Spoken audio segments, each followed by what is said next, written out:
So for them, so much of the enjoyment is like our engagement with them. So not just giving them something, behind the scenes, but actually engaging with them when they're making their videos, replying, sharing to it, making content off the back of it.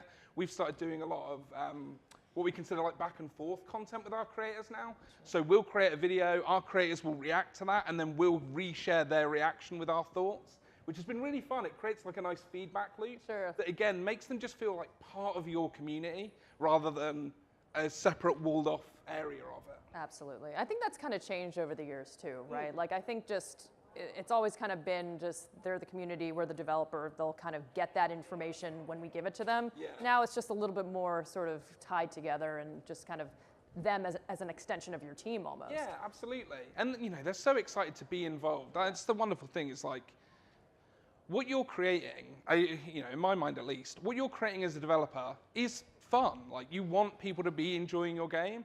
Creators are just another aspect of that. They want to share their joy with your players and with people who will become your players. So just making it as easy and as joyful for them to create that content, removing any kind of friction, removing any kind of social barriers, and just making it easy to create. Sure. Love that.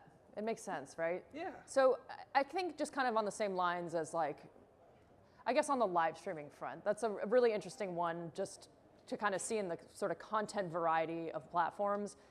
Red, I know that Doors is something that seems very conducive to the emergent storytelling power of live streaming. Is there anything that kind of surprised you when people started streaming it? Like how did people start covering Doors from the content creation side?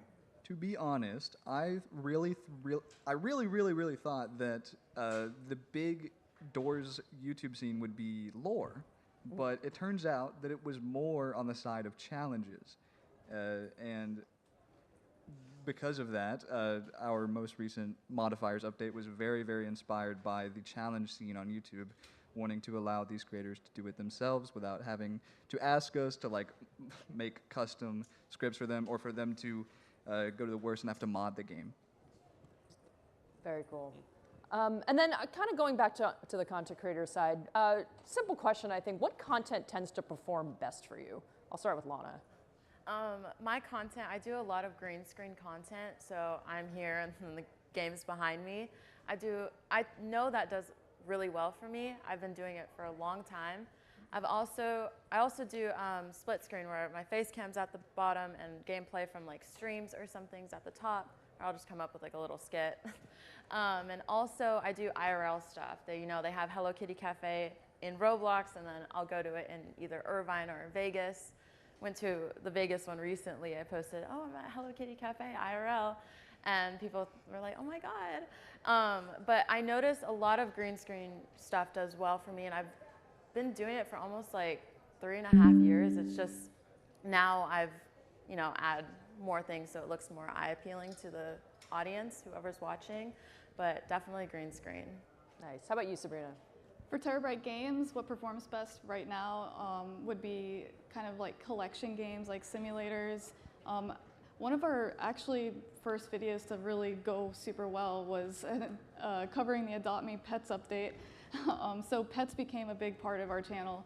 And then for RB battles, anything competitive, and then it's pretty hype when we have like a bunch of YouTubers being in a video, so I think that those definitely perform pretty well.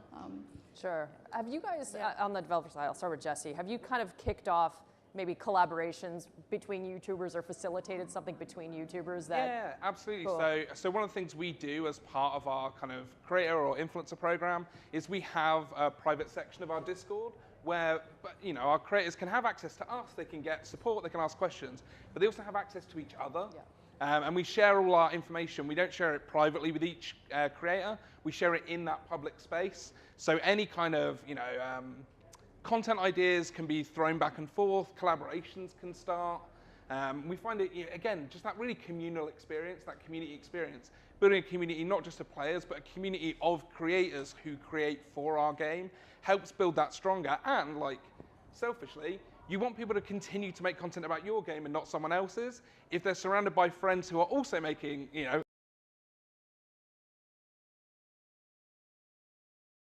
Adopt Me content, they're less likely to want to be like, oh, this isn't fun anymore, I'm going to go do something else. Sure. And I think, Red, something that we had talked about previously is, you know, influencers obviously tend to have the loudest voices, kind of the biggest audiences. And something I imagine is kind of a balance for developers is figuring out how to not necessarily show favoritism, but kind of create these opportunities for the wider community. Can you speak more about how, you know, you want to engage creators, but in the spirit of making it kind of available and accessible for everybody? Sure. So in Splash, we have kind of an unofficial policy that if it's for a content creator, it's for everybody, meaning that we don't want to give specific benefits to select people, but it's okay if those benefits are inspired by those people, such as, like I was saying earlier, the modifiers update was specifically inspired by the continuous request from YouTubers to have like a console that they can use to do stuff to make videos on. And we were like, oh, that's cool, but if we do that, it's going to be for everybody, because we want people who have 0 subscribers to start making Doors videos if they wanted to. Makes sense. And then I guess another question I had on the developer side, Jesse, I'll start with you, is how has the community or influencers or content creators surprised you? I think there was actually a point, so we started, you know, when I took over, we started making content. At the time, we didn't even have a YouTube channel when I started. So we were very driven by that kind of influencer economy, the creator economy, in how, you know, Adopt Me was perceived among players. And so when we started doing that, I was, you know, very worried that it was going to be seen as taking something away from them. You know, when we started doing our weekly news series every Monday, our update videos, that like, oh, Adopt Me are the ones releasing this stuff. This is less fun for me to create content around. And instead, what we found is it's encouraged more content creation. We've got people now that specifically do react videos to videos I make, and they've turned me into like a little, you know, mini celebrity. And so that was really surprising to me, the way they were just so quick to engage with what we were doing. There was no fear that, you know, in other places I've worked at the time, there's often a lot of like concern over how a company is going to treat their creators, how much they want to keep to themselves. You see it a lot with a lot of big AAA games. Mm-hmm. There is that kind of friction, that tension between the developer and the creator. On Roblox, it's just not there. And it was so wonderful, it's so refreshing. Totally. To see how open they are and how open, you know, all the developers I talk to, especially here at RDC, how open they are to talking to creators and just opening those doors. Sure. Red, how about you? Has the community surprised you in any way? I would say that some of the most surprising content I've seen from content creators, at least, is something we like to do indoors is add things that we think are impossible, such as our secret crossover with Nico Rocks for the rooms. We, as a joke, just added 1,000 of them because we didn't have a system in place to generate an infinite amount of rooms like in the original game. So we just did 1,000. We put a little thing at the end, and we were like, no one's ever going to get it. And then people like Creekcraft or Think Noodles and all these other big YouTubers spend tens of hours just grinding and grinding to get this dumb stuff that we never thought that they want to go for. And that goes for A1000. That goes for even somewhat the April Fool's update, even though we did, to a point, intend for people to get that. Otherwise, it wouldn't have been an achievement. But yeah, it's just kind of that thing. Cool. I'm going to switch a little bit. I think this is kind of a question for both creators and for developers. Talking a little bit about data and analytics. I'll start with Lana. Like, you're obviously probably, I'm assuming, that you're looking kind of at the back end and seeing which content is performing. What kind of analytics are you looking for that you, beyond views, I guess, that would make it, you deem one of your pieces of content successful? Well, honestly, for every video I post, I'm always looking at the views. You'd rather look at the views than the likes. You have like, let's say, 1 million views, and you get like, I don't know, like 20,000 likes. I mean, that's not normal for 1 million views. But the fact that it did get that 1 million views means 1 million people saw it. So that's what I aim for every video. Honestly, I don't know algorithm on TikTok or YouTube. It's all over the place. TikTok always changes. So honestly, I just strive for the best content, try and post whatever I can, and if it does good, it does good. If it does bad, it does bad, but I'm not gonna stop there. I'm gonna keep posting no matter what. But I've noticed, like, my consistency of posting has helped my views, especially with streaming on TikTok and YouTube. Streaming on TikTok is incredible. I mean, you gain like 5,000 followers, but then your videos, if they're scrolling on the For You page, your videos will pop up right after it. And they're like, oh, let me just like this, let me leave a follow. So honestly, streaming on TikTok, streaming on YouTube does help the videos from what I've noticed. I just hit the mic. But yeah, I'm not really looking at the algorithm and stuff, just hoping for the best when I post. Sort of at the mercy of the algorithm many times. Sabrina, how about you? How does data factor in? I feel like I'm always trying to navigate analytics and unsure of what's important, but I do look for click-through rate to see how often people are clicking the video and how successful that is, as well as views and engagement. I always try to get people to comment because I do find that when there's more engagement, the video is, I really don't know if it's the views or the engagement. I can't tell what's bringing the engagement in, but when there is more engagement, there's more views, so I kind of look for those things. I mean, there's a whole job sector too with creating thumbnails to entice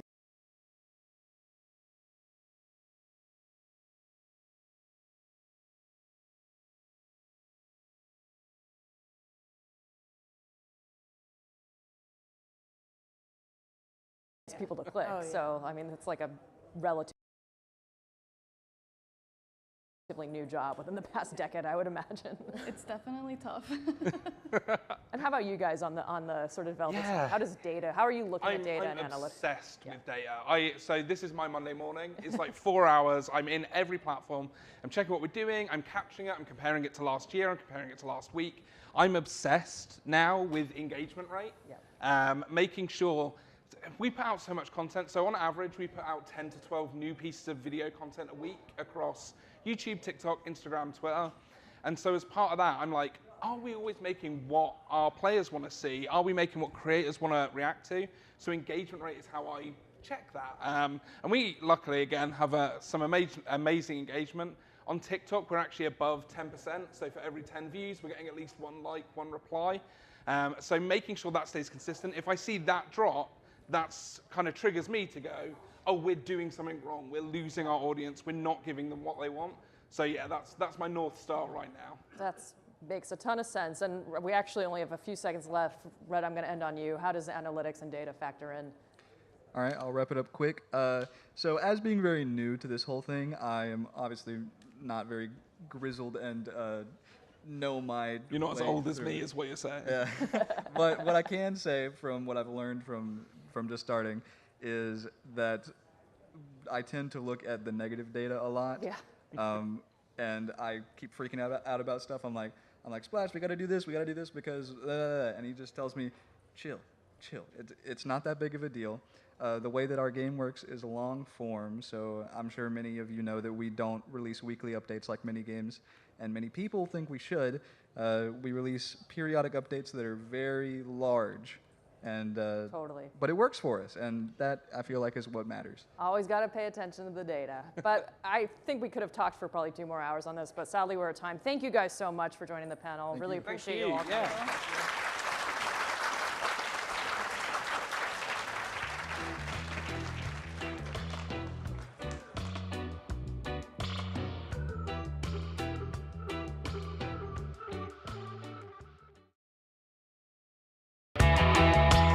Welcome Matt Kaufman and Nesli Hangula.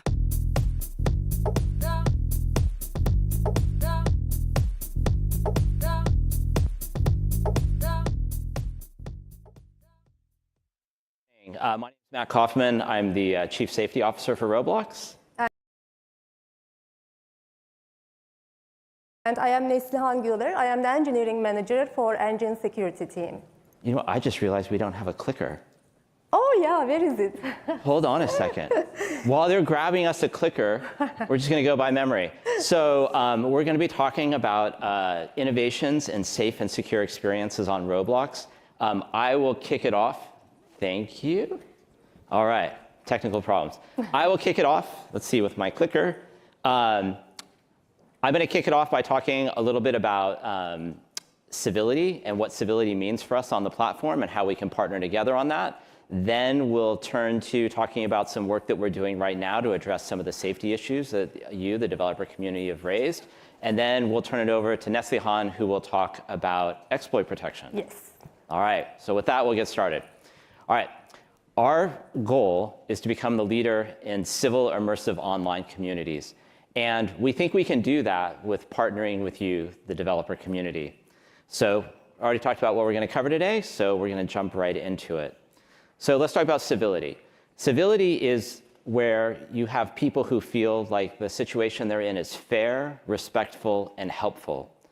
And if you think about it, civility really starts once you've established a foundation of safety. So I want to run through how we think about safety and some of the pillars behind safety, and then we'll turn our attention back to civility. So, safety. The first pillar of safety that we think about is accounts. So every day we have about 65.5 million users on Roblox, and we want to make sure that all of them have simple and secure access to their accounts. Now, what makes this in particular challenging is that the range of our users is from professional developers who are running studios like many of you, all the way to kids who might be creating their first online account on Roblox. And we have to make it work for everybody and everybody in between. And so that's the real challenge we face on the account side. The next pillar is content safety. So each day, and I think Dave talked about this yesterday, or maybe it was Manuel, 2.5 million assets are uploaded to the platform.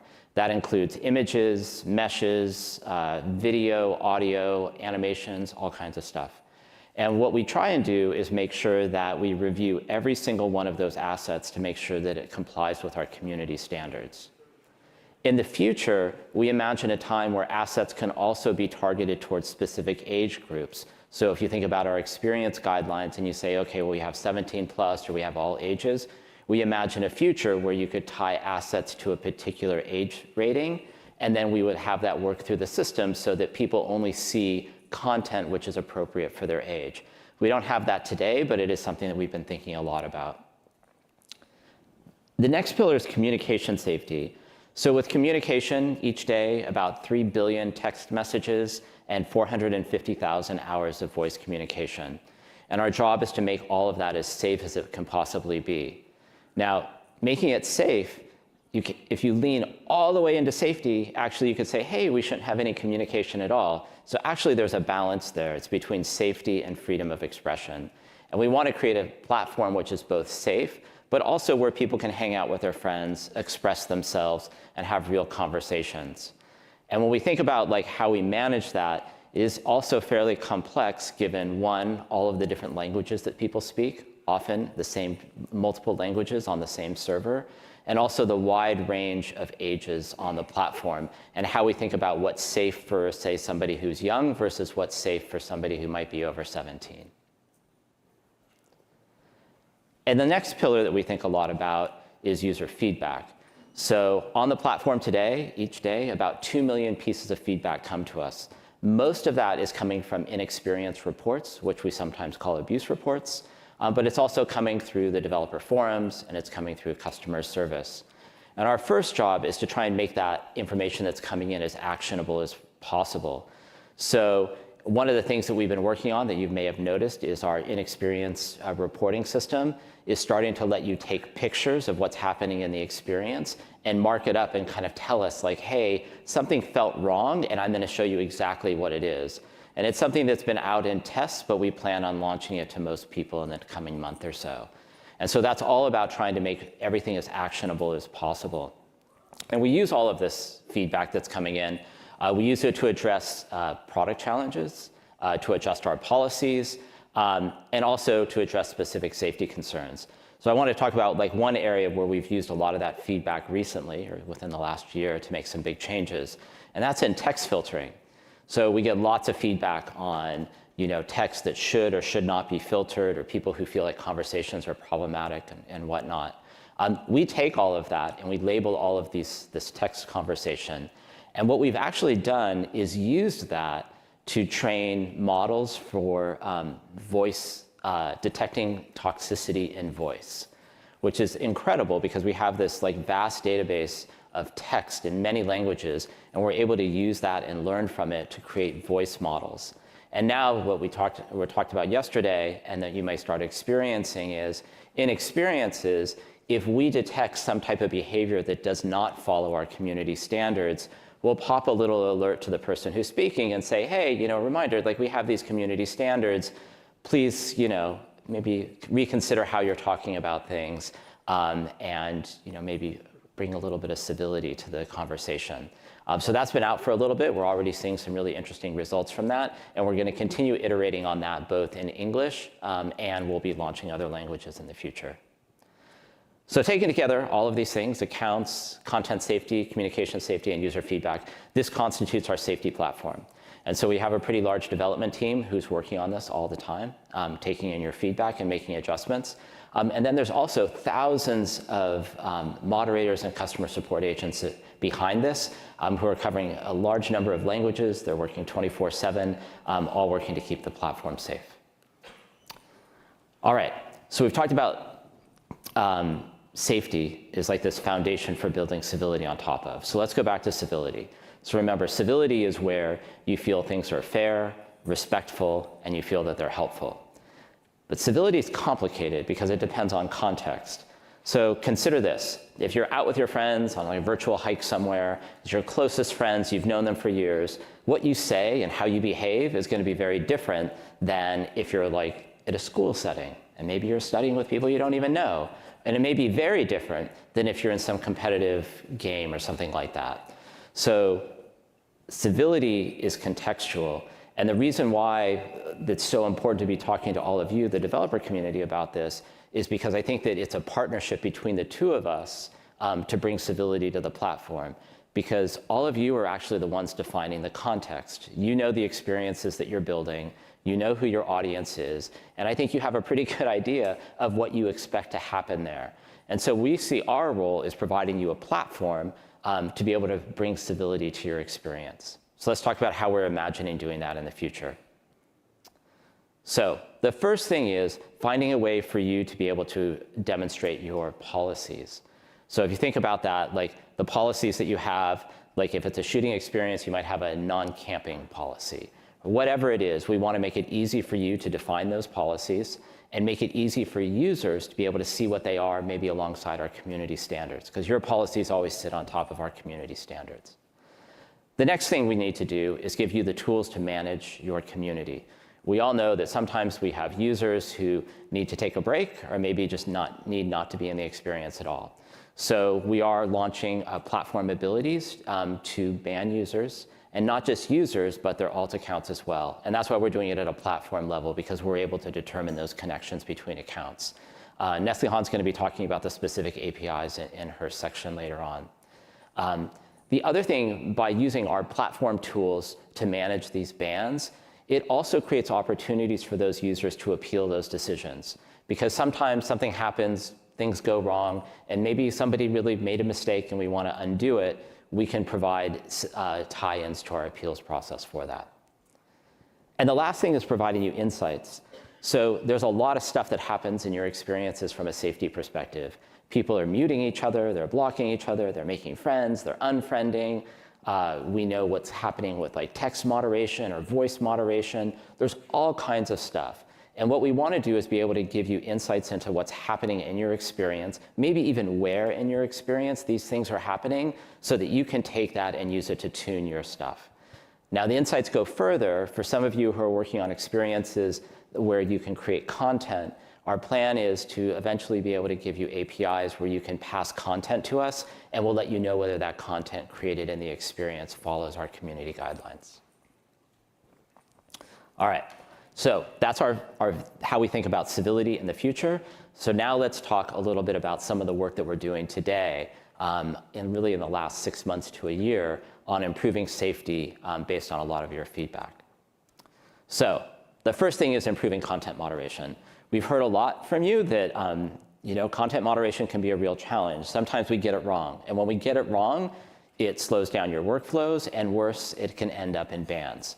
So we've been spending a lot of time trying to figure out how we make this a lot better and improve the accuracy of our content moderation.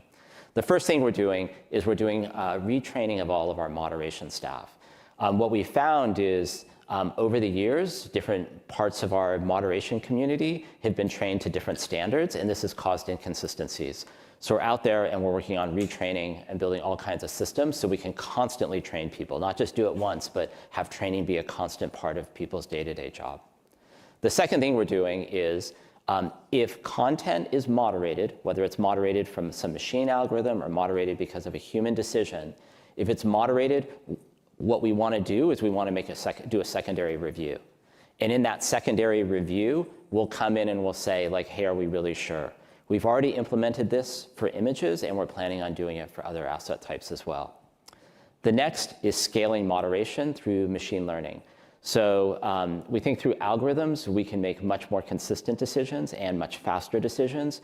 So we're aggressively moving as much of our moderation pipeline to machines as possible. That doesn't mean there's not humans behind the scenes. They're the ones who are training it and handing appeals and all of that stuff. But as much as the first line decisions being automated as possible is what we're working on. And finally, we're rebuilding the appeals process. We're launching a new portal in Q4 where you can go in and you can see all of your assets which have been moderated. You can see the reasons why, and you can appeal them from right there. And then you can find out what the results from that is. And that's coming in Q4. So next, we know that protecting your creativity is really important. We want to foster creativity on the platform, but we also know that we need to protect it. So this is how we're approaching that. The first is for assets which are being submitted to the marketplace, we are going to be requiring ID verification for people to submit those. And that creates more accountability within the community. Thank you. All right. Next, we're doing more to try and help you all understand intellectual property. The Digital Millennium Copyright Act is really complicated, but it's the law. And we did a blog post a couple of weeks ago on the dev forum where we talked about some of the rules of the road there and what we can and cannot do, and we're going to continue to focus on that education. The next thing we're doing is really focusing on improving our tooling around reporting content that may be infringing on your intellectual property. So first half of next year, you'll see revamped tooling there. It's going to make it much easier to report things. And in the future, it's going to make it much easier to say, hey, here's my content. Roblox, you go search across Roblox and find anything that might be matching. Now, we can't make the decision on our own whether it's infringing. That's for you to make the decision on. But we can certainly make it easier for you to find that content. And so we have a team working on this right now. Expect to see some improvements starting at the beginning of next year. So finally, improving text filters. There's really two things we're doing here. One is we're giving you more control over text filter. So for 17+ experiences, starting next month, or maybe Q4 next month, it may be one and the same, you'll be able to turn off the profanity filters for 17+ experiences. And we see the ability of tuning text filters is something we want to pursue more in the future. We're starting off with profanity and 17+. The next thing we've been spending a lot of time on is how text filtering impacts the uploading of assets. So we know that there's been challenges where assets are uploaded, the asset is fine, but the metadata associated with the asset, for some reason, is blocked because we think it's PII or something like that, and because of that, the entire asset is moderated. Our vision is to get to a point where it looks just like our text filter when you're chatting in game, where if there's a problem with the metadata in an asset, we just X out that part of the metadata and everything else goes forward. We have a little ways to go to get there, but in the meantime, we've been doing a lot to really refine the filters that are applied to assets and hopefully have made that much smoother. All right, so with that, I'm going to turn it over to Neslihan to talk about exploit protection. Thank you. Thank you.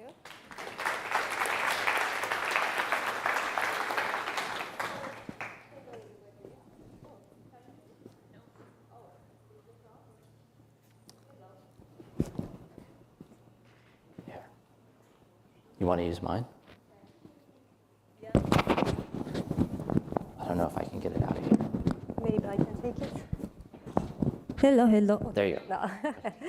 Yeah, so first of all, I am really excited and grateful to be here to talk with you about exploit detection, protection, and in general safety and security, which is something that I feel deeply passionate about.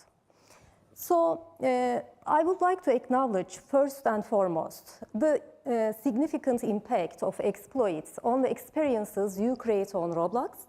And in the same context, I also want to emphasize our dedication to intensively address this issue, to increase the security of our engine, and really to ensure a safe, secure, and fair environment for everybody.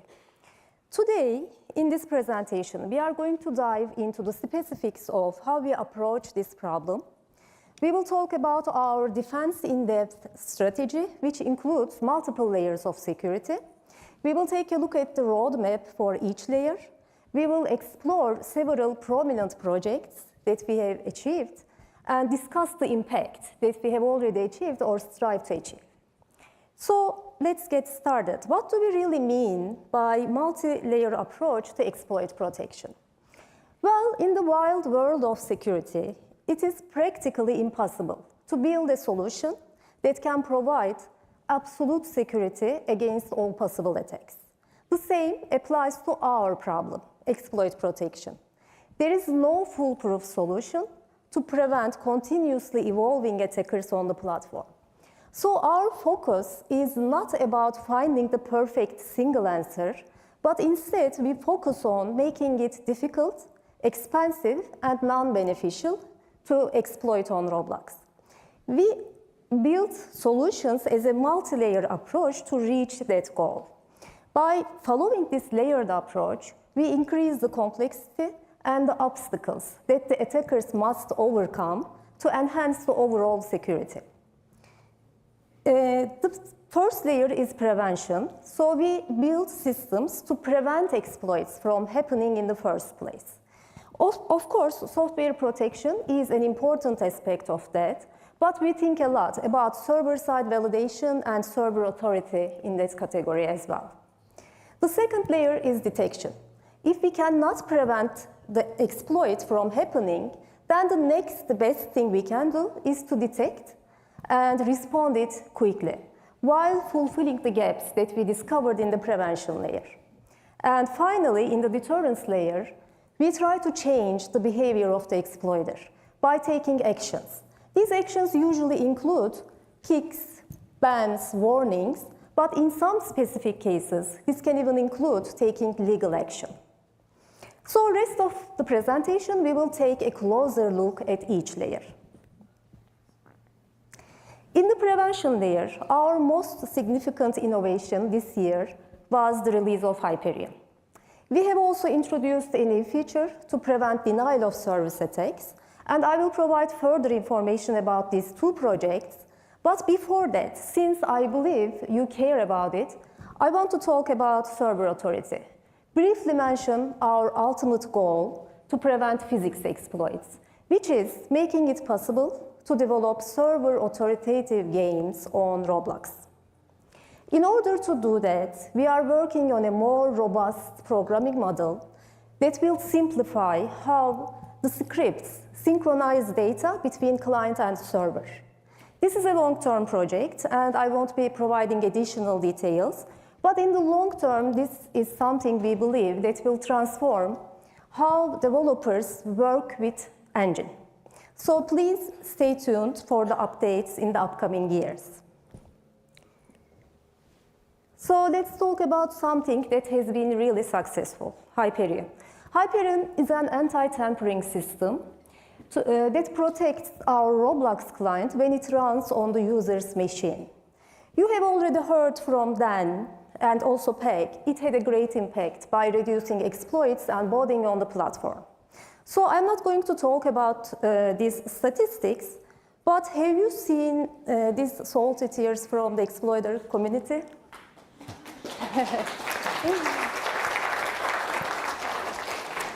Yeah, would you help me to run a quick survey here if you have seen these tiers or if you have already noticed the positive impact of Hyperion on your experiences or in general on Roblox? Could you please raise your hands? Okay, nice. So really it is great to see the real impact that our efforts are making. However, we are aware that we are not done yet, and we won't stop. We are focusing on Windows Store application and Android platforms, as these two platforms have been the main targets of exploiters after the release of Hyperion. A customized version of Hyperion is integrated with Windows Store application and will be on production likely in a few weeks. An initial version of exploit protection on Android will be on production between early to mid Q4. Isn't that wonderful? Cool. Oh, by the way, although Roblox does not support Linux officially, we have some really dedicated and passionate engineers who deeply cares about Linux community, and they took the initiative to add the support to Hyperion for Linux and Wine. So this is just update for them I am making. Thank you to them. Before moving next layer, we should also talk about our efforts to prevent denial of service attacks. These attacks can be really painful, especially for developers who face it. Various forms of attacks target different layers of the system. The basic ones target the UDP/IP networking layer by sending large amounts of dummy networking traffic to exhaust server's bandwidth. Other forms of attacks, we call them as inexperienced denial of service attacks. They target Roblox application layer or the experience itself to overload the server with computationally intensive tasks. They usually do this by finding a bug or vulnerability in the Roblox engine, the Lua interfaces, callback functions, remote events, experience scripts, and then exploiting it to perform the action. Both Roblox and the developers are expected to be proactive in finding these bugs and fixing them before the attackers do find and exploit them. However, we must also acknowledge there is no such thing as bug-free code. So we questioned ourselves, what more could we do? To counter flooding attacks, multiple teams at Roblox worked together to build server Roblox proxies, UDP proxies. I think it is publicly known as UDMAX servers. These proxies are able to filter out the illegitimate dummy networking traffic from the legitimate Roblox traffic to protect the game server behind it. It has been currently deployed to more than 75% of the data centers, and our dedicated engineers and teams are actively and relentlessly iterating to make it more robust, resilient, and strong against such attacks.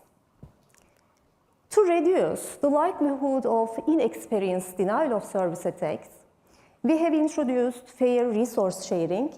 As Dan made a fun analogy yesterday, it is like the bouncer at a party, making sure no single client eats up all the server snacks.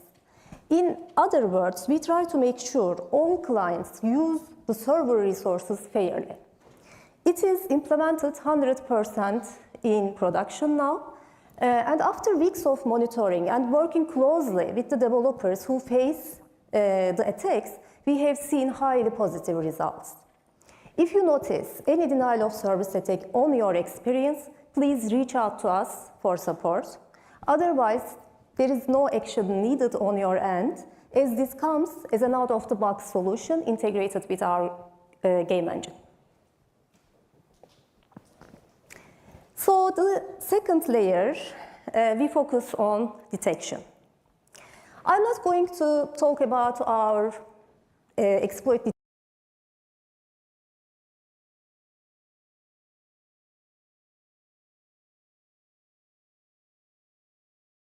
detection mechanisms in detail and make life easier for those exploit developers. However, I am going to note that we have already implemented multiple mechanisms to detect them, and we will continue to innovate in this domain to track them down across the virtual landscape, regardless of what tools they use or what platforms they switch to. This is an ongoing battle, and we are always ready for the challenge. In this layer, you are going to learn about our innovative alt account detection service. As you already know, it is very easy, user-friendly process to create new accounts on Roblox. It is equally easy for exploiters to create throwaway accounts after getting banned. So our research indicates that 60% of the offenders resume their action within 12 hours by using new accounts. In order to tackle this problem, which is a key challenge in this domain, our exceptional safety teams have built a mechanism called Alt Account Detection Service, which assesses the degree of similarity between accounts using machine learning models and technologies. This is a super challenging task given the large scale at Roblox, also the need to do this in real time, and the crucial need for high accuracy to make sure right consequences are applied to right accounts that deserve it. Additionally, we are working on an API to provide this same functionality, to empower our community with the same functionality, and I will talk about it in the deterrence layer. In that layer, we are going to discuss about 3 exciting projects. The consequences service and its verified API are now complete, while the banning API is in the spotlight next to bring a fantastic feature to our community. We launched automated consequences service to enforce policy-based automated actions to exploiters and actually to all users that are detected for improper behavior. This is especially important from detection point of view because the detection is only meaningful when we take action against those bad users. Before this service, although we were detecting exploits with high accuracy, when it came to taking action, we were slow and inefficient since we purely relied on human-based moderation.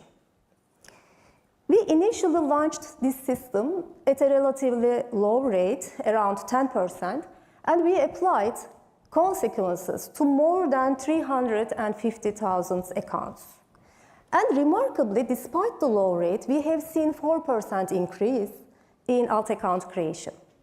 So clearly, these actors are trying to avoid the risk of losing their main accounts. However, we have some news for them. We are integrating the alt account detection service with the automated consequences service, and we will start taking action against alt accounts soon. While we have been working on all these technologies and innovative solutions, we also believe creating a safe and secure environment is a collaborative effort. We know there are many developers creating their own moderation services and exploit protection systems, and one of our ultimate goals is to provide the tools to our community to support these efforts. Is-Verified API is one of these tools which allows the creator to determine if a user is verified by user ID or phone. Given that these users, verified users, are less likely to be an alt account, then the creator can use this information to implement some exclusive privileges for these users in the experience. Since its deployment, it has been adopted by 60 experiences, and at its peak, it has been called 16 million times daily. There isn't many people here in the audience, but still I'm going to do another survey. So have you started using this API or considering to use it? Nice, cool. So actually you can use this to leverage, you can leverage this system for many purposes, including granting access to specific parts of the game, limiting inexperienced trading, competing for the leaderboard, or even just as a single additional signal for your exploit protection and moderation systems. And finally, I'll close my presentation by providing information for the banning API. Whenever we talk with our community about safety and security, we have always heard the request to share some of Roblox's moderation capabilities with the community. And the banning API, we have been designing the banning API for that purpose. It will expose the Roblox backend alt account detection and user consequences service to our developers. Perhaps the most remarkable aspect of this API will be its ability to not only restrict the individual accounts, but also the alt accounts associated with that account. And by integrating this API into your experiences, you can manage and deter repeat offenders by applying temporary or permanent bans to them. And with that, we come to an end of our session. Thank you so much for being here and listening to us. We hope you have gained additional insights today about our vision. I don't think we have time to take questions. We have 3 minutes. Maybe we can take 1 or 2 questions, but after the session, we will be at the booth. So please find us there, stop by to ask any questions if you have. Still, we can take like 1 or 2 questions. We have 3 minutes. Anybody? Yeah. Back there? Are we able to just ban the account, not ban alts as well? Just restrict it to that one account, not have the alt ban? We have been talking about whether we should provide that ability. What you can do initially versus what you can do in the long term, I think we're still figuring out, but we also want to have the ability of banning for short periods of time versus banning permanently. If you could come by the booth, I'm really curious about the case of not doing the alt accounts. I would just like to learn. Counter-Strike, good example. Sure. Any other questions? There are microphones here on both sides, I guess.